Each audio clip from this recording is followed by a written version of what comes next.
तो आज हम बात करने वाले हैं आईसीआई बैंक के ECS e mandate cancellation process की। यानी कि आपने किसी भी लोन कंपनी या फिर किसी भी बैंक का ईसीएस साइन कर रखा है अपने आईसीआई बैंक में और आप उसको कैंसिल करना चाहते हो, तो इस वीडियो में गाइस मैं आप लोगों को कंप्लीट प्रोसेस बताने वाला हूँ कि किस प्रकार से आप किसी भी लोन कंपनी या फिर किसी भी बैंक का ईसीएस कैंसिल कर सकते हो सिर्फ 2 मिनट के अंदर। तो अगर आप भी अपने आईसीआई बैंक में किसी भी ईसीएस या ई मैंडेट को कैंसिल करना चाहते हो तो वीडियो को बिना स्किप करे कंटिन्यू देखते रहिए। लेकिन ईसीएस कैंसिल करने से पहले कुछ ऐसी बातें हैं जो आपके लिए जानना बहुत ज़रूरी है, इसलिए आप लोग वीडियो को बिना स्किप करे कंटिन्यू देखते रहिए। सबसे पहले तो आपने आईसीआई बैंक के नेट बैंकिंग वाले वेबसाइट पे आ जाना है ईसीएस कैंसिल करने के लिए, क्योंकि ये जो फैसिलिटी है वो सिर्फ आप लोगों को नेट बैंकिंग के थ्रू दी जाती है। यानी कि आपके पास नेट बैंकिंग नहीं है तो आप ऑनलाइन अपने ईसीएस कैंसिल नहीं कर सकते हो, ना ही मोबाइल एप्लीकेशन से, ना ही वैसे भी आप लोग इसके ई मैंडेट कैंसिल कर सकते हो। अगर आपके पास नेट बैंकिंग की फैसिलिटी है तब तो आप लोग काफ़ी आसानी से अपने मोबाइल फ़ोन से ही किसी भी ईसीएस को कैंसिल कर सकते हो। तो उसके लिए सबसे पहले आप लोग आ जाएंगे आईसीआई बैंक के नेट बैंकिंग वाले पेज पे और यहाँ पे आप लोग अपने अकाउंट को लॉगिन कर लेंगे। देखो, अकाउंट को लॉगिन करने के बाद आप लोगों के सामने इस प्रकार का इंटरफेस आ जाएगा। लेकिन ईसीएस कैंसिल करने से पहले कुछ बातें हैं जो मैं आप लोगों को बताना चाहूँगा। सबसे पहली बात तो ये है कि आप लोग ईसीएस कैंसिलेशन का जो इसका वर्किंग टाइम है वो है सुबह 10 बजे से लेकर शाम के 5 बजे तक। यानी कि अगर आप किसी भी एप्लीकेशन या फिर किसी भी लोन कंपनी का ई मैंडेट कैंसिल करना चाहते हो अपने आईसीआई बैंक से, तो सुबह 10 बजे से लेकर शाम के 5 बजे के बीच में अगर आप रिक्वेस्ट देते हो तो अगले दिन वो ईसीएस आपका कैंसिल कर दिया जाता है, शनिवार संडे छोड़ के। यानी कि बैंक का वर्किंग डे होना चाहिए तभी आप लोग यहाँ पे रिक्वेस्ट दे पाओगे, ठीक है। दूसरी बात जो काफ़ी इंपॉर्टेंट है, अगर आप लोग आईसीआई बैंक में ई मैंडेट ईसीएस कैंसिल भी कर देते हो उसके बावजूद भी आपके अकाउंट से वो अमाउंट डेबिट होता रहेगा। अब ये क्यों डेबिट होता रहेगा, प्लस आपको ईसीएस बाउंसिंग चार्ज वगैरह भी कितने देने होते हैं वो भी मैं आपको बता देता हूँ। जैसा कि आप किसी भी लोन कंपनी या फिर किसी भी लोन एप्लीकेशन का आप फर्स्ट टाइम ईसीएस लगाते हो अपने आईसीआई बैंक में, तो जो ईसीएस एक्टिवेटिंग चार्ज है वो तो आपसे फर्स्ट टाइम 100 रुपये लिया जाता है, जो कि 1 टाइम ये फीस ली जाती है और लाइफ टाइम के लिए आपका ईसीएस एक्टिवेट हो जाता है। यानी कि जितने टाइम के लिए कंपनी आपके अकाउंट में ईसीएस लगाती है उतने टाइम के लिए आपका ये ईसीएस एक्टिवेट कर दिया जाता है, ठीक है। इसके बाद अगर आपके अकाउंट से ईसीएस रिटर्न होता है, यानी कि हिट होता है और आपके अकाउंट में स्पेशल बैलेंस नहीं होता और ईसीएस रिटर्न हो जाता है, तो उसके लिए 590 रुपये का चार्ज आईसीआई बैंक ने रख दिया, जिसको पर ईसीएस रिटर्न आपको ये चार्जेस देने होंगे। यानी कि मान लीजिए कि आपके अकाउंट से 2 तारीख को कोई ईएमआई कटनी है और आपके अकाउंट में 2 तारीख को बैलेंस नहीं है, तो 2 तारीख को आने वाला ईसीएस वो आपका हिट हो जाएगा, यानी कि रिटर्न हो जाएगा। तो उसके लिए आपको 590 रुपये चार्ज करेगा आईसीआई बैंक, ठीक है। तो इसी चार्ज से बचने के लिए काफ़ी लोग क्या करते हैं कि ईसीएस को कर देते हैं कैंसिल, जिससे कि उनके अकाउंट में ईसीएस हिट नहीं होता है। बाकी जो लोन कंपनी है वो तो अपना चार्ज लेती ही लेती है ईसीएस बाउंस का, लेकिन बैंक की तरफ से उनको किसी भी प्रकार का चार्ज नहीं लगाया जाता। तो अगर आप भी ईसीएस रिटर्न चार्जेस से बचना चाहते हो, टाइम से पेमेंट नहीं कर पा रहे हो, टाइम से अपने अकाउंट में बैलेंस मेंटेन नहीं कर पा रहे हो, तो सबसे बढ़िया ऑप्शन यही है कि आप ईसीएस को कैंसिल कर दो, जिससे कि आपके एक तरफ के चार्जेस बच जाएंगे। यानी कि बैंक की तरफ से जो चार्जेस लगाए जाते हैं 590 रुपये, वो आपके अकाउंट में नहीं लगाए जाएंगे, ठीक है। तो अभी आपने क्या करना है कि देखो, ईसीएस कैंसिल करने के लिए आपने जो है आईसीआई बैंक के नेट बैंकिंग वाले पोर्टल पे आ जाना है, इसके साइड पे आ जाना है और यहाँ पे अपने अकाउंट को लेना है लॉगिन। अब यहाँ पे एक इंपॉर्टेंट बात और, जैसा कि मैंने पहले ही आपको बताया कि आप ईसीएस कैंसिल कर देते हो तब भी आपके अकाउंट से अमाउंट डेबिट हो सकता है। तो ये जो फंडा है ये मेरे साथ काफ़ी टाइम हो चुका है, क्योंकि मैंने यहाँ पे 2 ईसीएस अपने अकाउंट में कैंसिल कर दिए थे, ठीक है। उसके बावजूद भी उस कंपनी का ईसीएस मेरे अकाउंट में एक्टिव था, यानी कि बैंक की तरफ से मैंने ईसीएस कैंसिलेशन की रिक्वेस्ट दे दिया और वो रिक्वेस्ट मेरी सक्सेसफुली कंप्लीट भी हो गई, यानी कि बैंक की तरफ से मेरा ईसीएस कैंसिल भी कर दिया गया। लेकिन लोन कंपनी की तरफ से मेरा ईसीएस कैंसिल नहीं करा गया, उसके ड्यू डेट पे उसने मेरे बैंक से उतना अमाउंट काट लिया जितने की उसकी ईएमआई थी। तो ये बातें मैंने जो है कस्टमर केयर पे कॉल करके कंफर्म करा, तो वहाँ पे मुझे ये बताया गया है कि अगर आप बैंक की तरफ से ईसीएस कैंसिल कर देते हो तो आपको जो ईसीएस रिटर्न चार्जेस लगते हैं वो चार्जेस आपको नहीं देने पड़ेंगे। सबसे पहली बात तो ये है कि अगर आप बैंक की तरफ से ईसीएस कैंसिल कर देते हो उसके बाद कोई भी ईसीएस आपके अकाउंट में कितने भी ईसीएस हिट होते हैं तो वो उसके लिए आपको किसी भी प्रकार का चार्ज नहीं देना पड़ेगा। लेकिन अगर आप इस ईसीएस को कैंसिल नहीं करते हो उसके बाद आपके अकाउंट में कोई भी ईसीएस हिट करा जाता है उसके लिए आपको 590 रुपये देने पड़ेंगे। तो आप अगर ईसीएस कैंसिल कर रहे हो किसी भी लोन कंपनी का, वहाँ पे मैंने कस्टमर केयर से ये भी कंफर्म करा कि अगर हम बैंक की तरफ से ईसीएस कैंसिल कर रहे हैं तो हमारा अमाउंट कैसे डेबिट हो रहा है, यानी कि हमारे बैंक से उसके बावजूद भी ईएमआई का जो अमाउंट है वो डेबिट हो जा रहा है। अब आईसीआई बैंक में ये नया लफड़ा है, अगर आप बैंक की तरफ से ईसीएस कैंसिल कर देते हो और लेंडर की तरफ से यानी कि लोन कंपनी की तरफ से ईसीएस कैंसिल नहीं होता है तो वो अमाउंट आपके अकाउंट से डेबिट होता रहेगा। बस फर्क इतना है कि आपके अकाउंट में किसी भी प्रकार के कोई चार्जेस नहीं लगेंगे, यानी कि ईसीएस रिटर्न के जो चार्जेस है वो नहीं लगेंगे, ठीक है।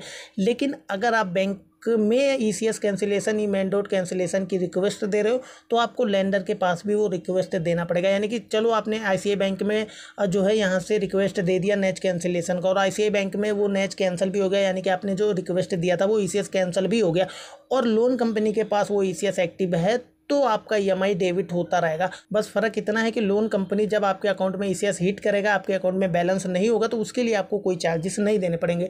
तो मेरा कहने का मतलब ये है कि अगर आप आईसीआई बैंक में नेच ईसीएस को कैंसिल कर रहे हो, आईसीआई बैंक की तरफ से ईसीएस कैंसिल हो जा रहा है, तो वो आपका जो है किसी भी प्रकार का चार्ज नहीं लगेगा। लेकिन अगर लोन कंपनी की तरफ से वो ईसीएस कैंसिल नहीं हुआ तो वो लोग अपना ईएमआई अमाउंट कभी भी आपके अकाउंट से, यानी कि अपने ड्यू डेट पे वो अपना ईएमआई अमाउंट काट लेंगे आपके ईसीएस कैंसिलेशन करने के बाद। यानी कि मेरे साथ ऐसा हुआ, तब मैं आप लोगों को बता रहा हूँ कि मैंने ऑलरेडी एक लोन कंपनी का ईसीएस यहाँ से कैंसिल कर दिया था, जो कि बैंक की तरफ से तो ईसीएस सक्सेसफुली कैंसिल हो चुका था, लेकिन लोन कंपनी की तरफ से ईसीएस कैंसिल नहीं करा गया था, जिसके कारण वो लोग जो है अपनी ईएमआई मेरे अकाउंट से ऑटोमेटिक अपने ड्यू डेट पे डेबिट कर ले रहे थे। तो अगर आप आईसीआई बैंक में ईसीएस कैंसिल करना चाहते हो तो आप जो है बैंक के पास भी रिक्वेस्ट दो, उसके बाद जो लोन कंपनी है उसके पास भी आप एक रिक्वेस्ट दे दो बैंक चेंज करवाने की या फिर ईसीएस कैंसिलेशन की, ठीक है।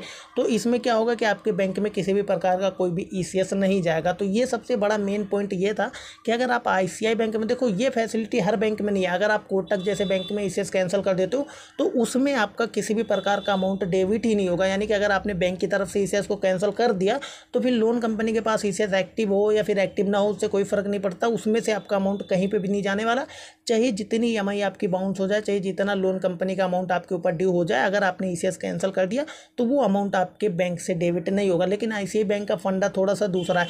इसमें ये लोग ये कहते हैं कि आपने बैंक की तरफ से ईसीएस कैंसिल कर दिया प्लस लोन कंपनी की तरफ से भी ईसीएस कैंसिल करवाओ, उसके बाद ही आपके अकाउंट से कोई अमाउंट डेबिट नहीं होगा। अगर आपने बैंक की तरफ से ईसीएस कैंसिल करवा दिया और लोन कंपनी की तरफ से ईसीएस एक्टिव है तो आपका अमाउंट डेबिट होता रहेगा, ठीक है। तो उससे पहले आपने ये कंफर्म कर लेना है कि आप सिर्फ चार्ज से बचने के लिए यहाँ पे ईसीएस कैंसिल कर रहे हो, तब तो आप लोग कैंसिल कर सकते हो, क्योंकि अगर आप लोग ईसीएस कैंसिल कर देते हो तो बैंक की तरफ से आपको जो ईसीएस रिटर्न चार्जेस वो नहीं देने पड़ेंगे, ठीक है।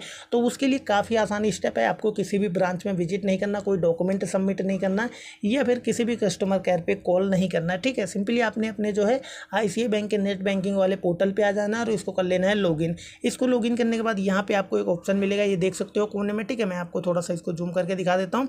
ये देख सकते हो यहाँ पे आपको एक ऑप्शन मिल रहा है कस्टमर सर्विस का, आपने इस पर क्लिक कर देना है। कस्टमर सर्विस पे क्लिक करने के बाद इसको मैं थोड़ा सा नीचे स्क्रॉल कर देता हूँ। इसके बाद यहाँ पे देख सकते हो एक ऑप्शन मिलेगा आपको जो है सर्विस रिक्वेस्ट का, देन आपने सर्विस रिक्वेस्ट पे क्लिक कर देना है। सर्विस रिक्वेस्ट पे क्लिक करने के बाद आपके सामने एक जो है नया पोर्टल ओपन हो जाएगा। अब देखो यहाँ पे आपके सामने इस प्रकार का पोर्टल आ जाएगा, यानी कि ऑप्शन आ जाएंगे। तो इसको थोड़ा सा मैं जूम कर लेता हूँ, ठीक है। अब सबसे नीचे यहाँ पे देखो आपको एक ऑप्शन मिलेगा ईसीएस नेच मैंडेट कैंसिलेशन का, ठीक है। सबसे नीचे ये ऑप्शन आपको मिल जाएगा। तो अगर आपको ईसीएस यानी कि नेच कैंसिलेशन करना ही है तो आपने सिंपली इस वाले ऑप्शन पे कर देना है क्लिक, जो कि आपके सामने इस प्रकार का ऑप्शन आ जाएगा। तो यहाँ पे गाइस आपको बोला जा रहा है कि आप सबसे पहले तो अपना अकाउंट यहाँ पे सेलेक्ट करो। तो आप सेलेक्ट पे क्लिक करके अपना अकाउंट यहाँ पे सेलेक्ट कर लेंगे, ठीक है। अकाउंट सेलेक्ट करने के बाद आपके अकाउंट में जितने भी ईसीएस एक्टिव होंगे, ठीक है। आपने अगर पहले से कोई कैंसिल कर दिया या फिर कोई क्लोज हो गया तो वो आपका यहाँ पे शो नहीं करेगा। आपके जितने भी लोन चल रहे होंगे, जितने भी आईसीआई बैंक में ईसीएस एक्टिव होंगे, सिर्फ वही यहाँ पे शो करेंगे। अभी जैसा कि मेरे इस अकाउंट में 2 ईसीएस एक्टिव थे, लेकिन मैंने उनको कैंसिल कर दिया, जिसके कारण वो अभी यहाँ पे शो नहीं कर रहा है, ठीक है। अब यहाँ पे देखो आपने अकाउंट जैसे ही सेलेक्ट करा, उसके बाद अगर आपके इस अकाउंट में कोई भी ईसीएस एक्टिव होता है तो वो यहाँ पे शो हो जाएगा, ठीक है। तो यहाँ पे आपने अकाउंट सेलेक्ट करने के बाद ऑटोमेटिक सभी नेच यहाँ पे आपके सामने आ जाएंगे, यानी कि जिस कंपनी का लोन आपके ऊपर चल रहा होगा, जिसका भी ईसीएस एक्टिवेट होगा वो आ जाएगा। तो यहाँ पे आपने क्या करना है कि जिस भी ईसीएस को कैंसिल करना है उस पर सिंपली टिक कर देना। उस पर टिक करने के बाद गाइस आपके सामने कंटिन्यू का ऑप्शन आएगा, देन आपने उस पर क्लिक करना है। उसके बाद आपके रजिस्टर मोबाइल नंबर पे, यानी कि जो बैंक में रजिस्टर मोबाइल नंबर है उस पर एक ओटीपी जाएगा।